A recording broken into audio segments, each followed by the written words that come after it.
Hello बच्चों, कैसे हैं सब। आई होप सब अच्छे होंगे, घर पर होंगे, स्वस्थ होंगे। तो बेटे आज शुरू करते हैं हम अपना lecture number 3, basic accounting terms, class 11। बेटे आई होप कि आपने अभी तक जितना पढ़ा वो आपको समझ में आ गया होगा। तो वेरी फास्ट क्विक रिवीजन, अभी तक जितना हमने पढ़ा उसका रिवीजन करते हैं बहुत जल्दी से, और फिर आगे क्या पढ़ेंगे। ठीक है बेटे, चलिए। तो बेटे मैं आपको बता दूं कि हमने सबसे पहले वाले लेक्चर में एक डेफिनेशन पढ़ी थी। कौन सी definition? Meaning of accounting. Meaning of accounting में आपने क्या पढ़ा था कि accounting is an art of recording, sorry, collecting, recording, classifying, summarising, interpreting and communicating the financial information to its user. किसी भी फाइनेंशियल इंफॉर्मेशन को कलेक्ट करना, उसे रिकॉर्ड करना, उसे क्लासीफाई, अलग अलग कैटेगराइज करना, लास्ट में उसकी समरी बनाना टोटल वे में, और फिर उससे एक रिजल्ट फॉर्म करना, इंटरप्रेटिंग यानी रिजल्ट फॉर्म करना, क्या उसका एंड रिजल्ट रहा है, और उसको उसके यूजर्स को कम्युनिकेट यानी कि ट्रांसफर करना, बताना, कॉल्ड अकाउंटिंग। इसके बाद हमने अगली डेफिनेशंस जो पढ़ी इस वाले चैप्टर में अपनी, तो बेटे वो डेफिनेशंस पढ़ी हमने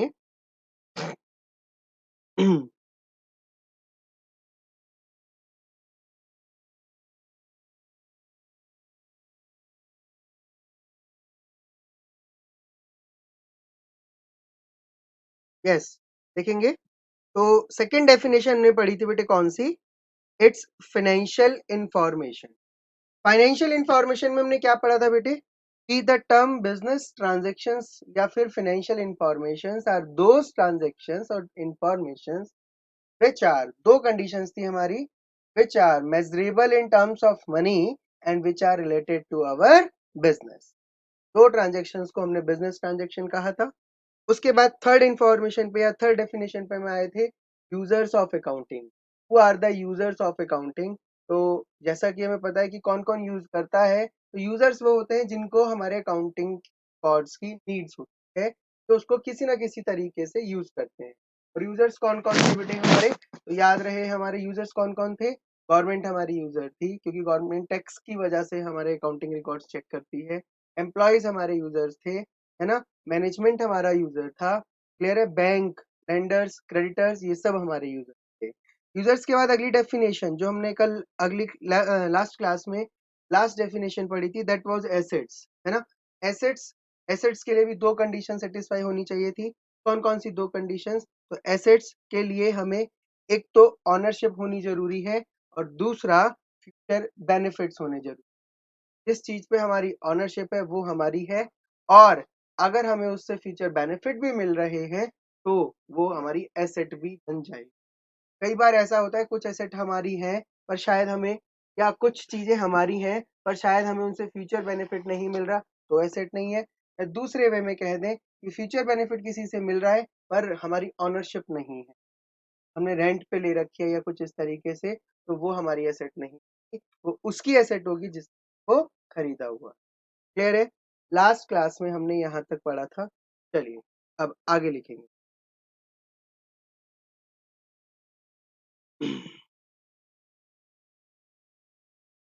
नेक्स्ट ट्रांजेक्शन आती है, या नेक्स्ट डेफिनेशन लिखेंगे बेटे। अब हमारी कितनी हो गई थी? 4 हो गई थी बेटे। चलिए सभी बच्चे मेरे साथ फिफ्थ हेडिंग डालेंगे।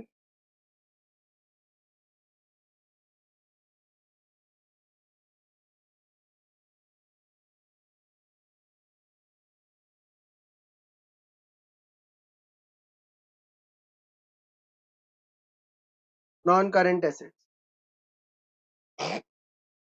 बेटे होता क्या है कि हमारी जो ये एसेट्स होती हैं, these assets are of two types. बहुत ध्यान से सुनेंगे क्या बता रहा हूँ बेटे मैं। There are two types of assets, यानी कि एसेट्स के दो टाइप्स होते हैं। कौन कौन से? एक नॉन करंट एसेट्स, ये भी लिखना नहीं है आपको, लिखना नहीं है बेटे अभी ये। और एक होती है करंट एसेट। पहले हमने पढ़ा कि एसिड्स क्या होती हैं। अब मैं आपको पढ़ा रहा हूँ कि एसिड्स कितने टाइप्स की होती हैं, टाइप्स ऑफ एसिड्स। ऑल्दो इनके अंदर फिर फर्दर सब टाइप्स आएंगे। फिलहाल अगर हम एसिड्स को कैटेगराइज करें तो these are of two types. Which two types?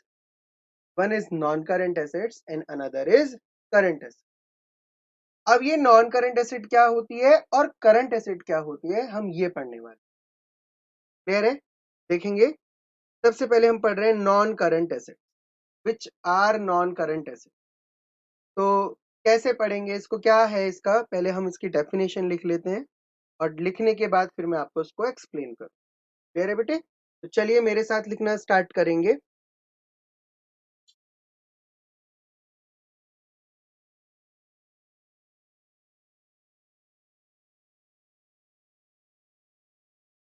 These are those acids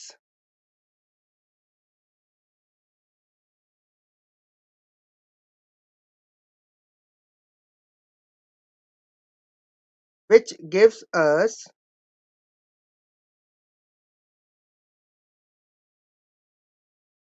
future benefits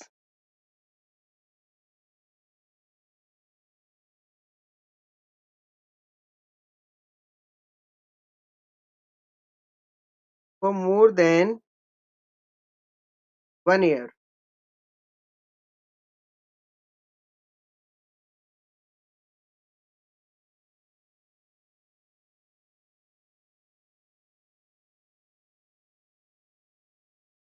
And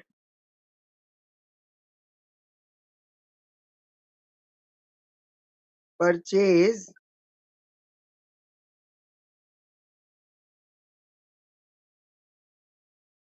not for the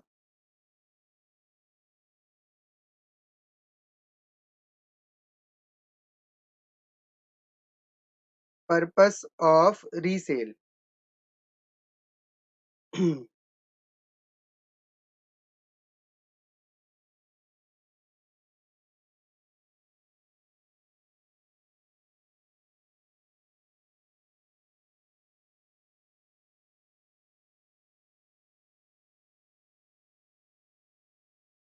For example,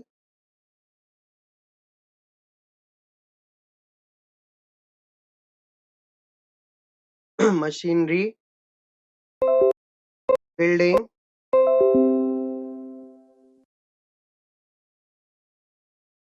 furniture,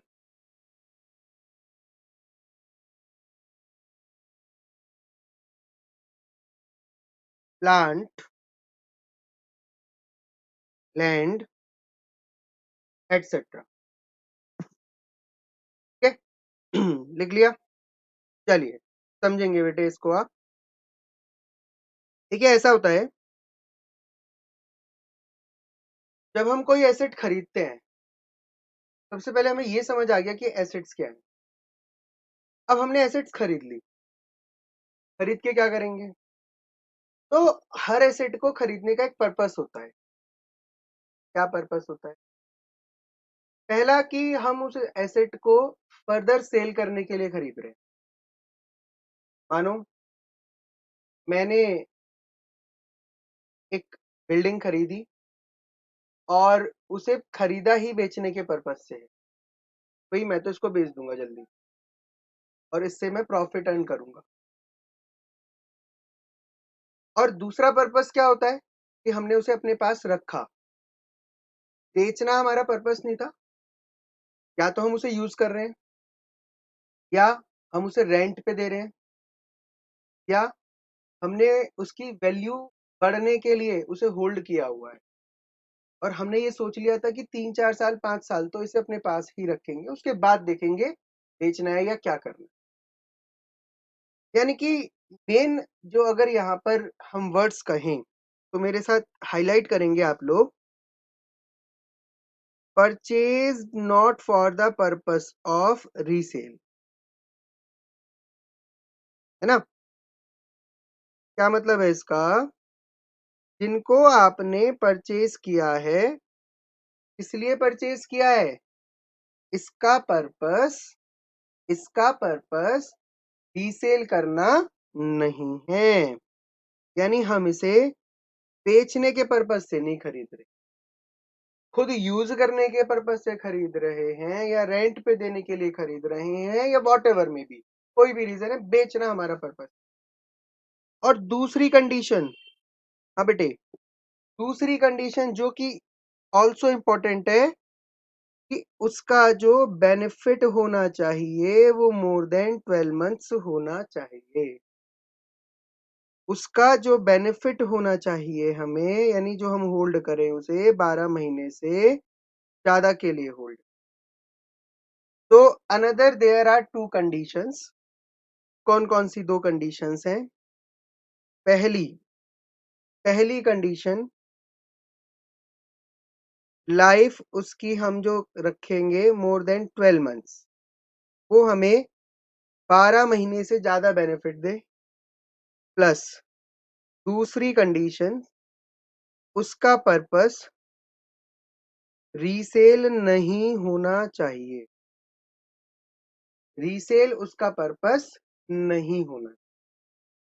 अगर ये दो कंडीशंस आपकी सेटिस्फाइड हैं तो हम ये कहेंगे कि हमारी जो एसेट है वो non current asset. Non current का मतलब जिसका यूज 12 महीने से ज्यादा का हो और जिसका पर्पस रीसेल करना। हम अपने घर पे फर्नीचर खरीद, हम अपने घर पे कोई भी मशीनरी लेकर आते हैं, एसी लेकर आए या कुछ, तो बेटे नॉर्मल सी बात है वो 12 महीने से ज्यादा के लिए ही यूज उसका जो होता है।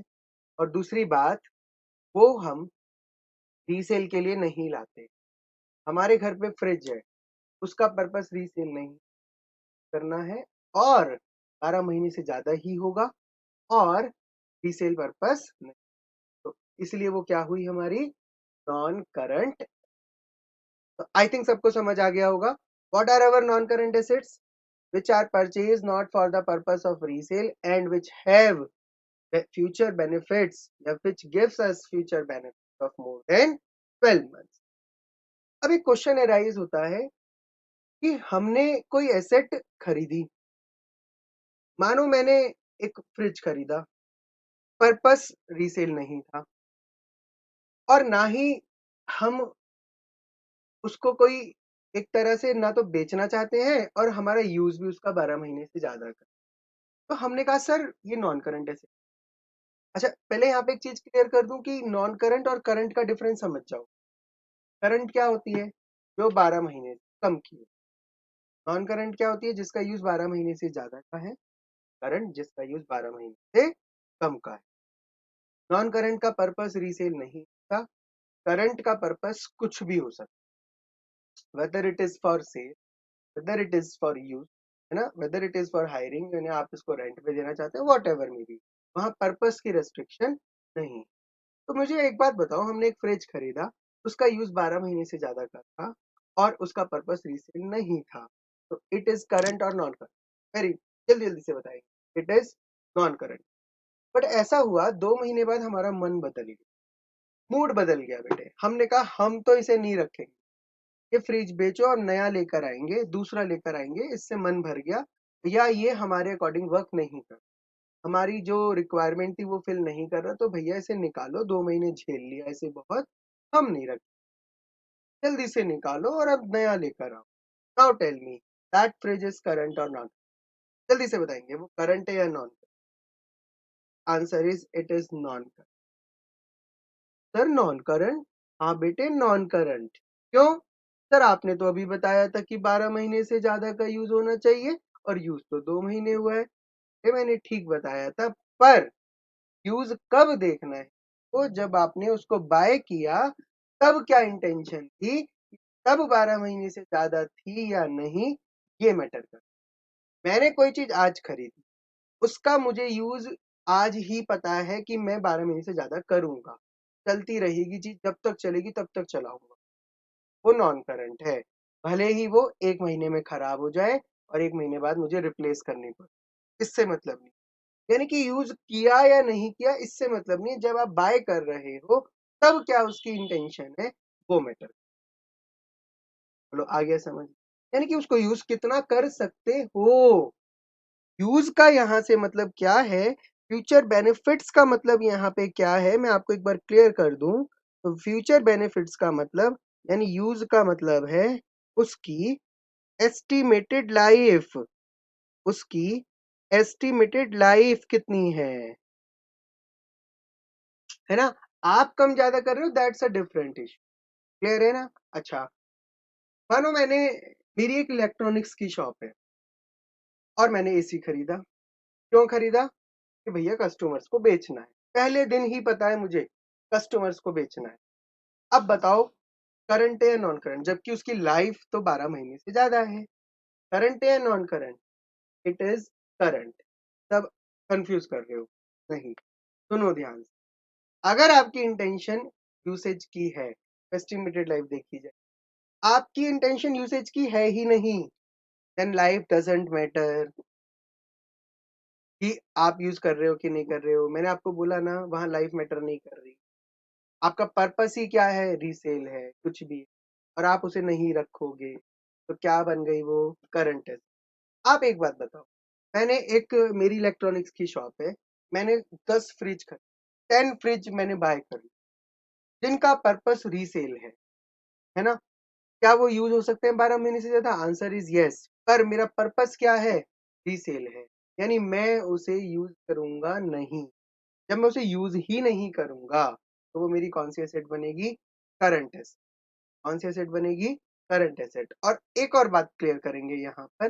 सपोज करो उन 10 में से 9 फ्रिज तो मेरे इस साल बिक गए, पर एक फ्रिज अभी भी मेरे पास बच रहा है और उसे 1 साल से ज्यादा हो गया, अभी भी रखा हुआ है। 12 महीने से ज्यादा हो गए पर वो फ्रिज अभी सेल नहीं हो रहा। अब बताओ करंट नॉन करंट? तो आंसर इज करंट। क्यों? मेरा पर्पस यूसेज है ही नहीं, पर्पस क्या है? रीसेल। यानी आप दो चीजों को क्लियर करो। जब आपने खरीदा, पर्पस यूसेज है या नहीं? अगर यूसेज है, चेक करो 12 महीने या उससे ज्यादा का। अगर 12 महीने से ज्यादा है, नॉन करंट। और अगर 12 महीने भी है या उससे कम है, मैं बात कर रहा हूँ 12 महीने भी है या उससे कम है, तो करंट। ये यूसेज की। रीसेल भी चेक करना है कि पर्पस अगर रीसेल है तो यूसेज का मतलब ही नहीं होता, उसकी एक्सपेक्टेड लाइफ का मतलब ही नहीं होता। अगर पर्पस रीसेल है तो वो करंट। यानी कि अब आप इसको ऐसे समझ लो, मैं आपको बिल्कुल अच्छे से क्लियर कर देता हूँ। कोई भी एसेट है जिसका पर्पस रीसेल है, अगर पर्पस रीसेल है तो वो करंट ही होगी, चाहे उसका यूज 12 महीने हो या उससे कम हो या ज्यादा हो, डजेंट मैटर। क्लियर है। दूसरी कंडीशन, पर्पस रीसेल नहीं है, पर्पस रीसेल नहीं है, तब हम उसका बेनिफिट देखेंगे यानी यूज देखेंगे। और अगर उसका बेनिफिट मोर देन 12 मंथ्स है, अगर उसका बेनिफिट मोर देन 12 मंथ्स है तो वो नॉन करंट होगी। और अगर लेस देन 12 नहीं बोलूंगा, अप टू 12 बोलूंगा। अप टू 12 का मतलब होता है लेस देन इक्वल टू, दोनों इसमें कवर है।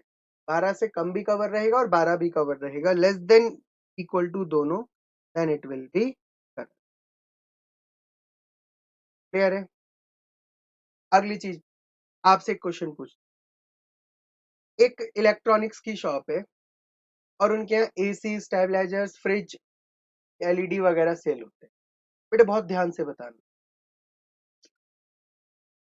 उन्होंने 40 एसी एक साथ खरीदे, 40 एयर कंडीशनर परचेज। नॉर्मल सी बात है कि जब उन्होंने, जो एक शॉप है हमारी, मानो एबीसी इलेक्ट्रॉनिक्स करके एक शॉप है,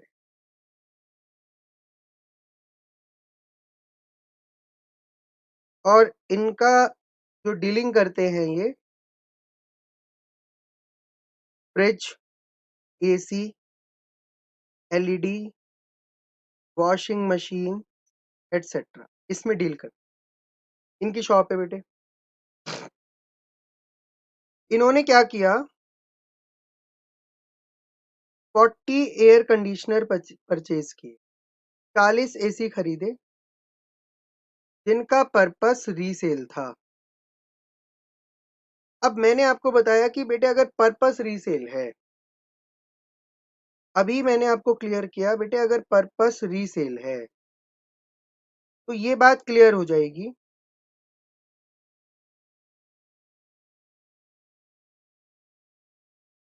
हाँ जी, अगर पर्पस रीसेल है तो ये बात क्लियर हो जाएगी। क्या क्लियर होगी? कि वो asset current asset. Now tell me, क्योंकि इनका पर्पस रीसेल था तो ये बात क्लियर हो गई जी, ये एसेट कैसी हुई? करंट हुई। इन्होंने इसको क्लासिफाई कर दिया, इन्होंने इसको क्लासिफाई कर दिया that these are current asset. ठीक है, 2 महीने बाद इसमें से ही 2 एसी इन्होंने अपनी शॉप पे ही या अपने शोरूम पे ही इंस्टॉल करा लिए।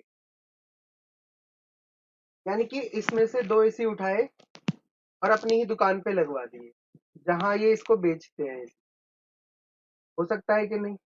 जल्दी से बताएंगे, answer is yes. Now tell me, what is the categorisation of these two ACs?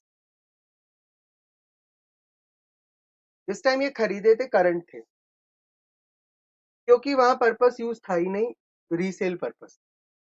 और ये बात क्लियर हो चुकी है, अगर पर्पस रीसेल है, time period doesn't matter, asset is current है।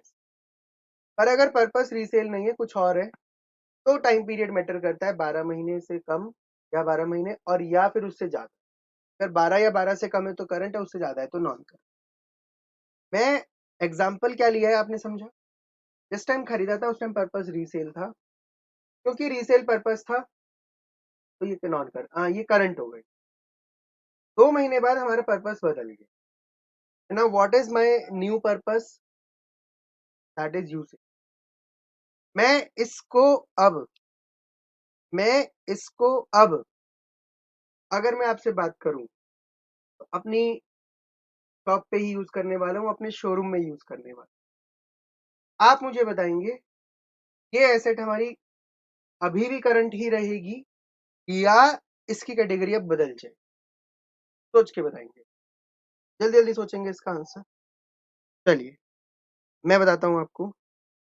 बेटे जिस दिन आपने इसको अपनी शॉप पे इंस्टॉल कराया उसका पर्पस बदल गया। पर्पस बदला यूज, क्योंकि पर्पस यूसेज हुआ। अब हम चेक करेंगे इसकी यूसेज कितनी। क्या ये एसी हमारे 12 या 12 से ज्यादा महीने के? अगर आंसर यस तो it will be converted into non current, और अगर आंसर नो तो ये करंट ही। तो नॉर्मल सी बात है, जब हमने अपनी शॉप में एसी लगवाया है वो 12 या 12 महीने से ज्यादा ही चलेगा, 12 या 12 महीने से ज्यादा ही चलेगा। तो now these assets will be categorise into non current asset. Non current asset clear है? इसी एग्जांपल को आगे बढ़ाता हूँ। 2 महीने बाद जब आपने ये इसको अपनी शॉप पे इंस्टॉल कराया, आपने इसको category they the non current, क्योंकि इसका यूज 12 महीने से ज्यादा का, और ये एसेट अब नॉन करंट बन चुकी। पर इसके 3 महीने बाद ये खराब हो गया, पूरी तरह से बेकार हो गया, और हमें अब इसको रिप्लेस करना पड़ेगा, हमें नया एसी ही लगवाना। कंपनी से भी किसी तरह की कोई गारंटी या वारंटी अवेलेबल नहीं आ रही है, या इस तरह की कुछ खराबी आई है जो हमारी गारंटी में कवर ही नहीं होती, जो वारंटी में कवर ही नहीं। कंपनी ने हाथ खड़े कर दिए, नहीं भाई हम इसको सही नहीं कर सकते, हमारी गारंटी नहीं है। फॉर एग्जाम्पल आग लग गई है और उस आग से ये एसी जल गया, अब कंपनी उसकी वारंटी नहीं देती। कंपनी कहती है कि हमारे इक्विपमेंट में कुछ खराबी आ जाए, वी विल रिप्लेस इट और रिपेयर इट। बट आपके हैंड पे कोई गलती हो जाए, आपने एसी, पता चला गुस्सा आ गया आप लोगों को, लड़ाई हो गई आपकी किसी, गुस्सा आ गया, पता चला एसी में ही दे के मार दिया बेटे, एसी ही फोड़ दिया। अब बताओ क्या करें, है ना? तो क्या अब ये फिर से करंट में कन्वर्ट होगी या नॉन करंट में? तो बेटे आंसर इज, अब ये एसेट ही नहीं है। क्यों नहीं है? जब ये खत्म हो गई, हमारी ओनरशिप चली गई, तो it is not our asset. बोलो आ गया समझ में? सभी को समझ में आ गया? तो अब ये हमारी एसेट नहीं। क्लियर? ऐसा भी हो सकता है। अच्छा एक बात और बताओ, 3 महीने बाद इसमें कुछ खराबी आई,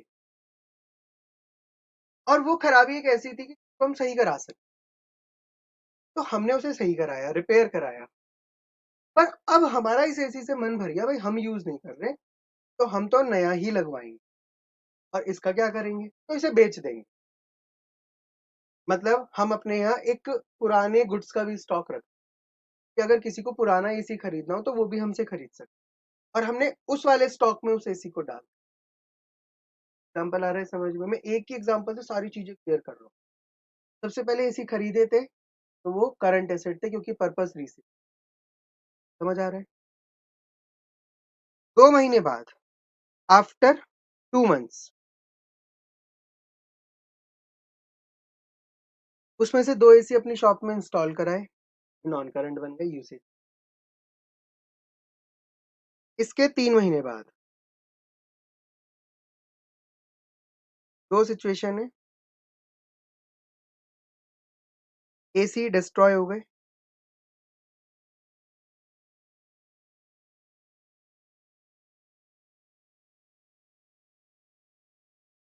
अगर ये डिस्ट्रॉय हो गए, अब ये हमारी एसेट ही नहीं है। बट मानो किसी वजह से खराब हो गए और हमने इसको रिपेयर कराया,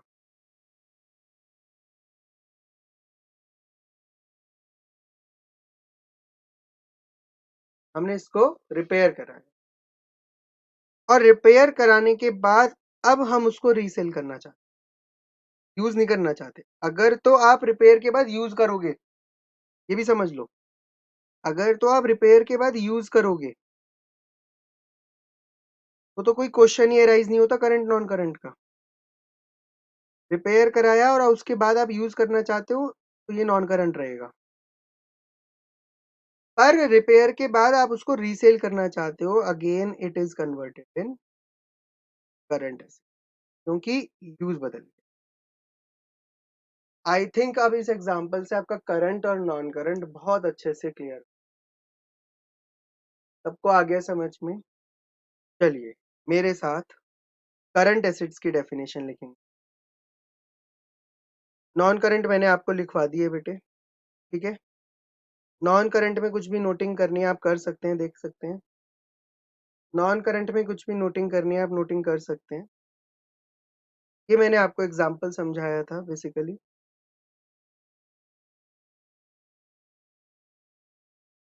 ये मैंने आपको एग्जांपल समझाया था। अब हम लिख रहे हैं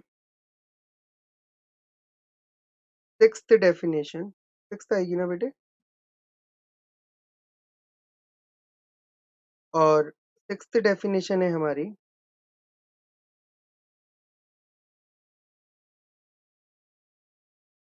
करंट एसेट्स। लिखेंगे सब बच्चे?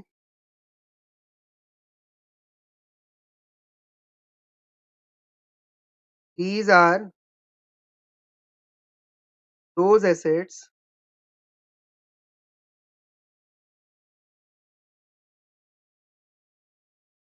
which gives us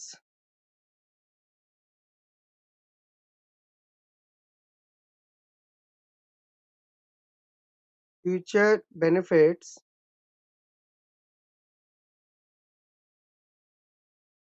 for less than नहीं लिखेंगे, for up to 12 months. Up to का मतलब है 12 या 12 से कम। For example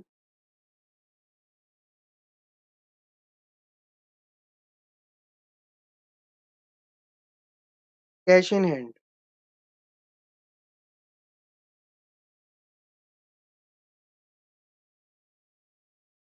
cash at bank,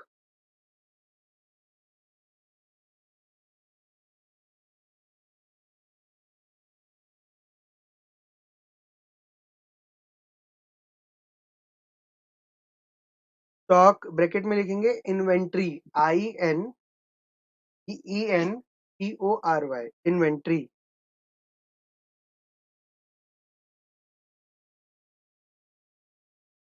debtors,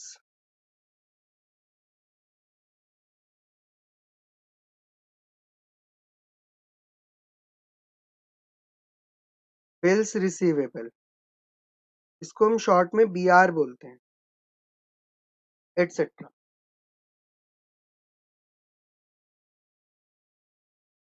So those assets which gives us future benefit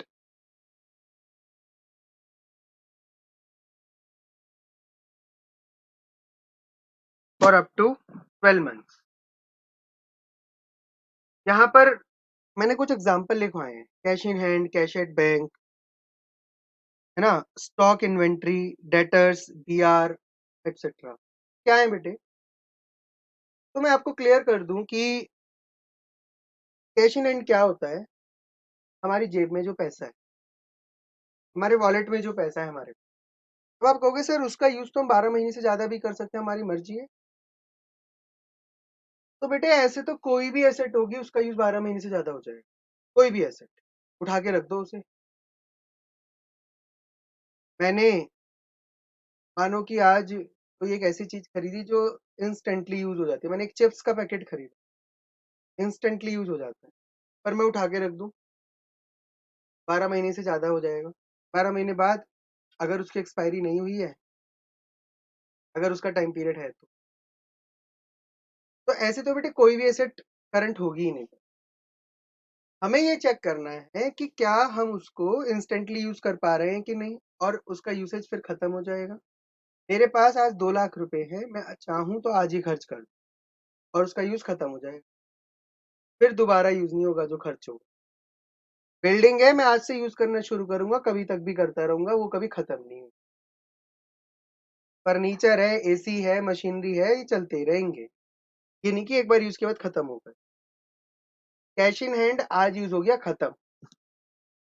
कोई भी जो कैश होता है उसे इसलिए करंट माना जाता है कि आज यूज करा और खत्म। बैंक बैलेंस है, आज यूज करा, खत्म।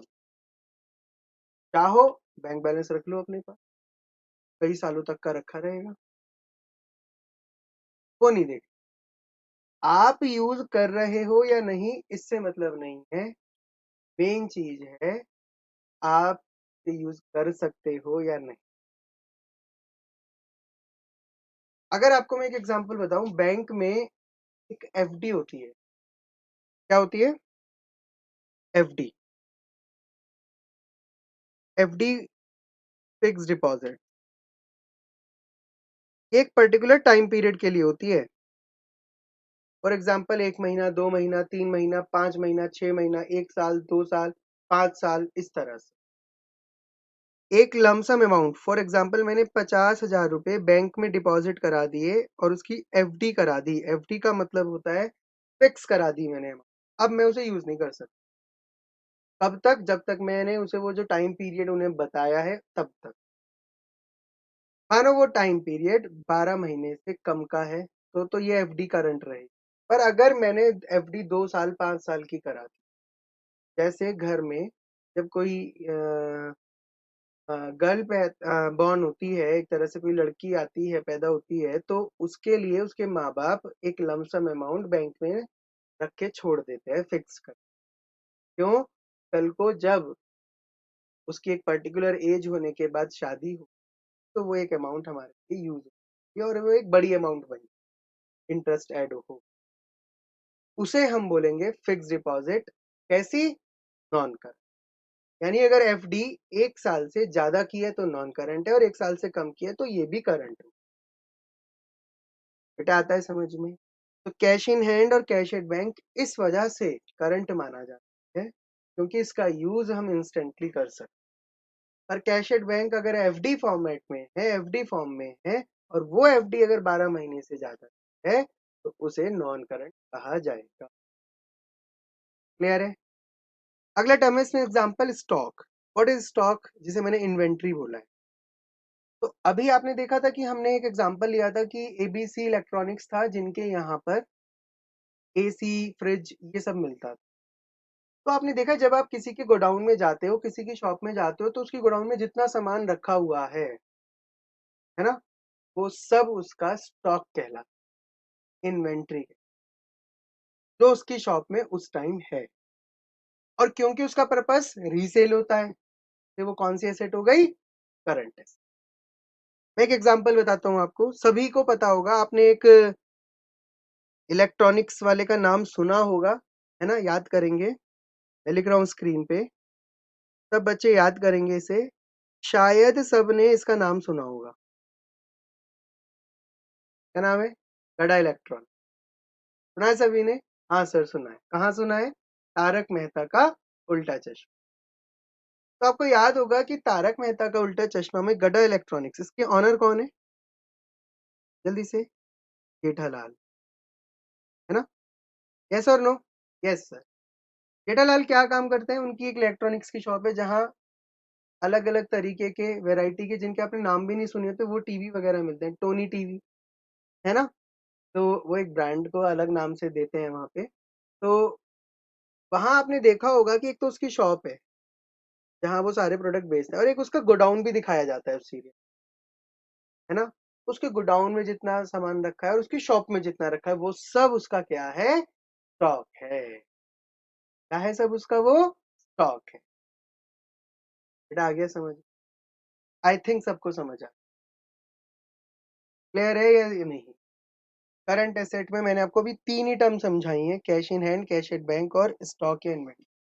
अभी डेटर्स और बीआर मैंने नहीं समझाया है, आगे वाली क्लासेस में इसको समझाऊंगा क्योंकि इन सभी की डेफिनेशंस मुझे आपको लिखवा।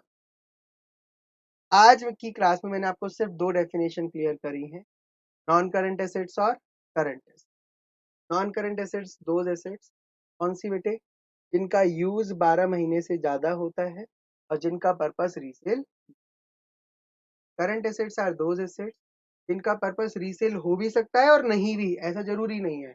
अगर तो पर्पस रीसेल है तो वो करंट ही है, तो टाइम पीरियड डजेंट मैटर। और अगर पर्पस रीसेल नहीं है तो अगर यूसेज उसकी 12 महीने से कम या 12 महीने है, those assets called current. I hope आपको ये दोनों डेफिनेशन अच्छे से समझ आ गई होंगी।